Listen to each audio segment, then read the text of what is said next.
over to my good friend out of New Mexico, Ms. Stansbury.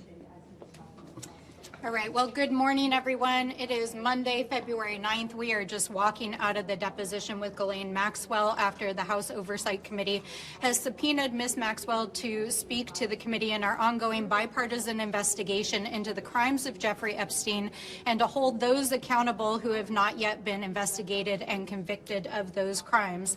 As was evidenced this morning, Ghislaine Maxwell did not provide information to the committee and instead invoked her blanket Fifth Amendment rights. While we are not able to speak to the specifics of what was said within the deposition until the deposition record is made public, it is very clear that she used this opportunity to not only campaign for clemency as she has been doing, but also to send a direct message that she is hoping that people who were sitting in the deposition will transmit to the President of the United States, which is that her silence can be bought through clemency. It is very clear that that is the message that she is trying to send directly to Donald Trump himself. Directly. She is telling Donald Trump through her deposition that she is trying to buy her clemency. Now, she did state that she is taking and invoking her Fifth Amendment rights because of a pending habeas petition before the Southern District of New York. But let us be clear. Her case appeals have already gone to the United States Supreme Court and they have been denied. She is not being released from jail unless, of course, Donald Trump buys what she's selling. So we want to be clear that she is exactly where she's supposed to be in terms of her conviction, and she needs to go back to the prison where she belongs. Now, we have a lot of questions for Ms. Maxwell with regards to what actually happened in Epstein's affairs, who was directly involved in the sex trafficking, money laundering, and influence peddling scheme that she and Jeffrey Epstein were involved in, how Donald Trump was involved and whether or not he committed any crimes himself, as did his many associates who are named in the Department of Justice files.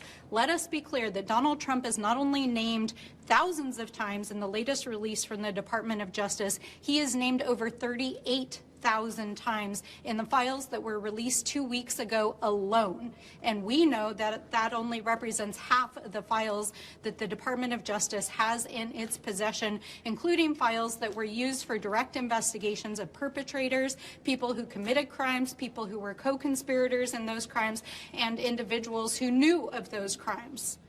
We know that there are multiple administration officials, including Howard Lutnick, Elon Musk, who served as the appointee for the DOJ efforts in the White House.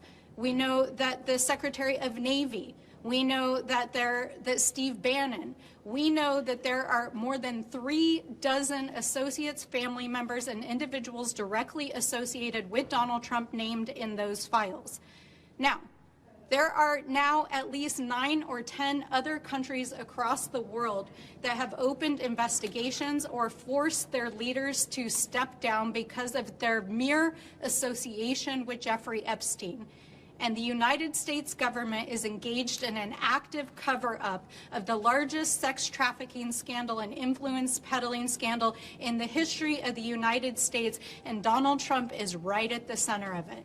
And the person who is living to provide the evidence, who knows what is going on, is trying to invoke the Fifth to buy her clemency. So let's be clear on what we saw here today. This was an effort to essentially try to secure her pardon by keeping her mouth shut. And we will not allow this silence to stand.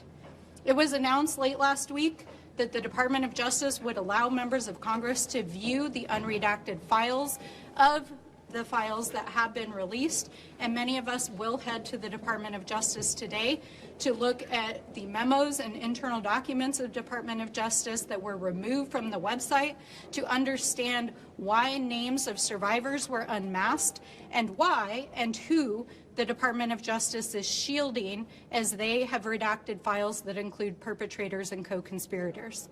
And with that, we will stand for questions.